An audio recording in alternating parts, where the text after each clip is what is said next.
भारत अपनी ज़रूरत का 80% गोल्ड इंपोर्ट करता है क्योंकि हमारे देश में सोना केवल निवेश का नहीं बल्कि लोगों के ज़रूरत की चीज़ बन चुकी है।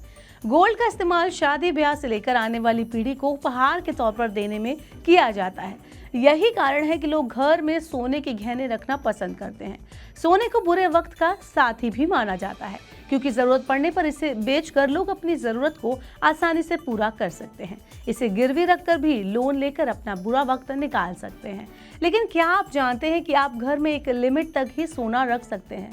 इनकम टैक्स के नियमों के मुताबिक अगर आप इस लिमिट से ज़्यादा सोना घर पर रखते हैं तो आप पर कार्रवाई हो सकती है और आप पर जुर्माना भी लगाया जा सकता है। आइए आपको बताते हैं कि आप कितनी लिमिट तक घर में सोना रख सकते हैं। Hello and welcome to money 9। मैं हूं मीनू शर्मा। सीबीडीटी यानी कि central board of direct taxes द्वारा तय नियमों के मुताबिक डिक्लेयर्ड इनकम से खरीदे गए सोने और विरासत में मिले सोने पर कोई टैक्स नहीं होता। लेकिन नियमों के अनुसार अगर घर में रखा सोना तय सीमा से ज्यादा है तो उस पर कार्रवाई की जा सकती है और व्यक्ति पर जुर्माना लगाने का भी प्रावधान है।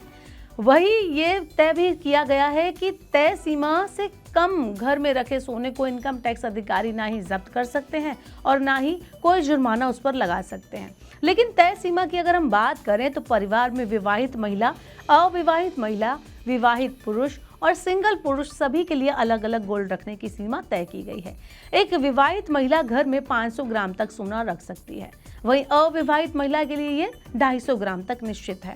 एक विवाहित पुरुष 100 ग्राम तक सोना अपने घर में रख सकता है, वहीं एक अविवाहित पुरुष भी 100 ग्राम तक सोना अपने घर में रख सकता है। वहीं सोने में निवेश करना सबसे सुरक्षित माना जाता है। यही कारण है कि लोग सोने की जमकर खरीदारी करते हैं। ऐसे में हमेशा सोना खरीदते समय उसका पक्का बिल जरूर ले लें और उसे संभाल कर रखें। हालांकि सोने की बढ़ती कीमतों की वजह से लोग सोने के गहने लेने के बजाय गोल्ड ETF में जमकर खरीदारी कर रहे हैं। ऐसे में ये सोना खरीदने का अच्छा ऑप्शन है जहां आपको मौजूदा रेट के हिसाब से बढ़िया रिटर्न तो मिलता ही है, साथ ही आपको इसे अपने घर पर रखने की भी कोई ज़रूरत नहीं होती और इनकम टैक्स विभाग के किसी भी तरह की कोई चिंता आपको रहती नहीं है। आप गोल्ड में चाहें तो कितना भी निवेश कर सकते हैं और उसकी कोई भी अधिकतम सीमा तय नहीं है। गोल्ड ETF में आप फिजिकल गोल्ड ना खरीद कर डिजिटल गोल्ड की खरीदारी करते हैं। इसमें एक यूनिट की कीमत तय होती है जिसमें आप एक मुश्त रकम लगाकर यूनिट को खरीद सकते हैं। बाजार में अप एंड डाउन के बीच आप इन यूनिट्स की कीमत घटती और बढ़ती भी रह सकती है। इसे आप चाहें बेचकर मुनाफा भी कमा सकते हैं। यूनिट्स को बेचने पर पैसा सीधा आपके बैंक अकाउंट में आ जाता है। ऐसे में घर में फिजिकल गोल्ड रखने से बेहतर है कि आप डिजिटल गोल्ड की खरीदारी करें ताकि आप निवेश के साथ साथ मुनाफा भी कमा सके। आप जब चाहें इसे बेचकर फिजिकल गोल्ड भी खरीद सकते हैं। इसके अलावा अगर आप declared income tax free income से गोल्ड खरीदते हैं तो आपको उस पर कोई भी टैक्स नहीं चुकाना होता। वहीं आपको विरासत में मिले सोने पर भी कोई टैक्स नहीं देना होता।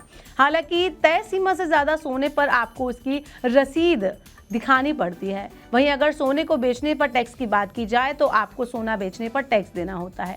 2 साल तक रखे सोने को बेचने पर मिले प्रॉफिट पर आपको 12.5 यानी 12.5% की दर से long term capital gains tax देना होता है। वहीं अगर आप इसे 2 साल से पहले बेचते हैं तो इससे होने वाली कमाई को आपकी ग्रॉस टोटल इनकम में जोड़ दिया जाता है और टैक्स स्लैब के हिसाब से टैक्स वसूला जाता है। वहीं गोल्ड ETF को नए नियमों के मुताबिक अगर आप 1 अप्रैल 2025 या उसके बाद खरीदे गए गोल्ड ETF को 12 महीने पूरे होने से पहले बेच देते हैं तो उसमें होने वाली कमाई या कैपिटल गेन को शॉर्ट टर्म कैपिटल गेन माना जाएगा जो आपके ग्रॉस टोटल इनकम में जोड़ दिया जाएगा और आपको अपने टैक्स स्लैब के हिसाब से टैक्स चुकाना होगा। लेकिन अगर आप 12 महीने पूरे होने के बाद इसे बेचते हैं तो कैपिटल गेन पर बगैर इंडेक्सेशन के फायदे के साथ 12.5% लॉन्ग टर्म कैपिटल गेन यानी LTCG टैक्स चुकाना होगा। तो इस तरह से आपको अब तो पता चल गया होगा कि गोल्ड घर पे आप रख सकते हैं तो कितना रख सकते हैं और अगर गोल्ड आप घर पर नहीं रखना चाहते तो गोल्ड ETF भी एक बेहतर ऑप्शन है। ऐसे और वीडियोस के लिए देखते रहिए मनी 9 और सब्सक्राइब करें मनी 9 का YouTube चैनल।